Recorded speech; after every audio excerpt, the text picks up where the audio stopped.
Welcome to the Saul's Newsstand News Rewind for March 12, 2021. Fox Business reports, U.S. spending on COVID-19 relief poised to hit $6 trillion with passage of Biden's stimulus bill. Total U.S. pandemic relief spending to hit 27.1% of nation's GDP. The House passed the $1.9 trillion American Rescue Plan with a vote of 220 to 211 on Wednesday. President Biden is expected to sign the measure on Friday, according to Press Secretary Jen Psaki. All House Republicans voted against the legislation. Democratic Representative Jared Golden of Maine was the lone Democrat to oppose the massive bill. Once Biden signs the latest stimulus measure into law, total relief spending by the U.S. on the pandemic is poised to hit $6 trillion, or roughly 27.1% of the nation's GDP, the third highest globally, according to new data published by the Committee for a Responsible Federal Budget. The exorbitant level of spending has pushed the nation's deficit to a record $3.1 trillion for the 2020 fiscal year, which does not include the $900 billion relief plan approved in December. The national debt is on track to hit $30 trillion by the end of 2021.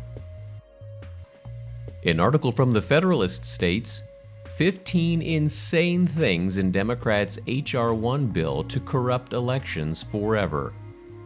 On Wednesday, House Democrats passed an 800-page bill that would mandate insecure voting processes and subject voting tallies to partisan manipulation.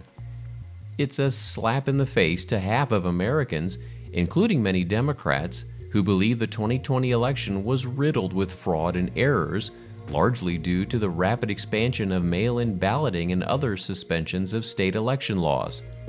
Here are just some of the unconstitutional, absurd, nakedly partisan, and crime-assisting provisions in this bill that 220 House Democrats voted for and every House Republican voted against.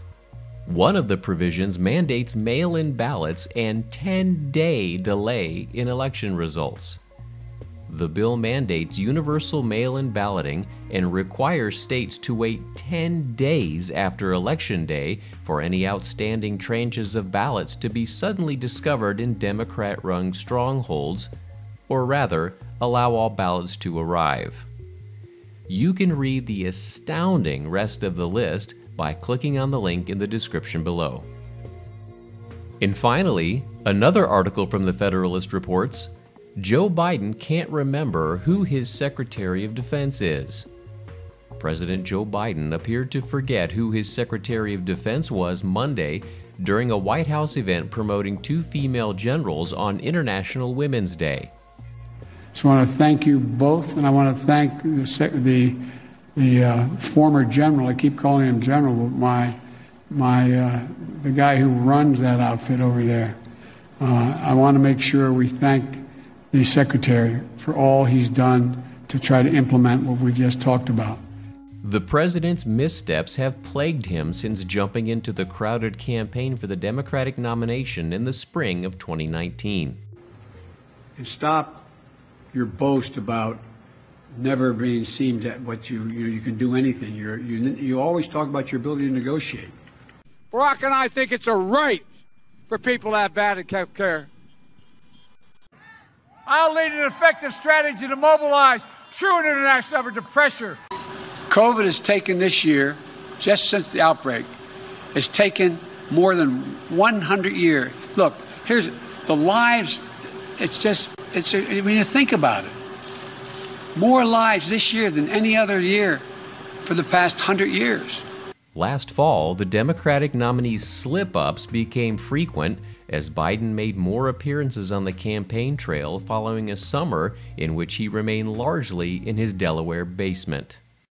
And that concludes your Saul's Newsstand News Rewind for March 12, 2021.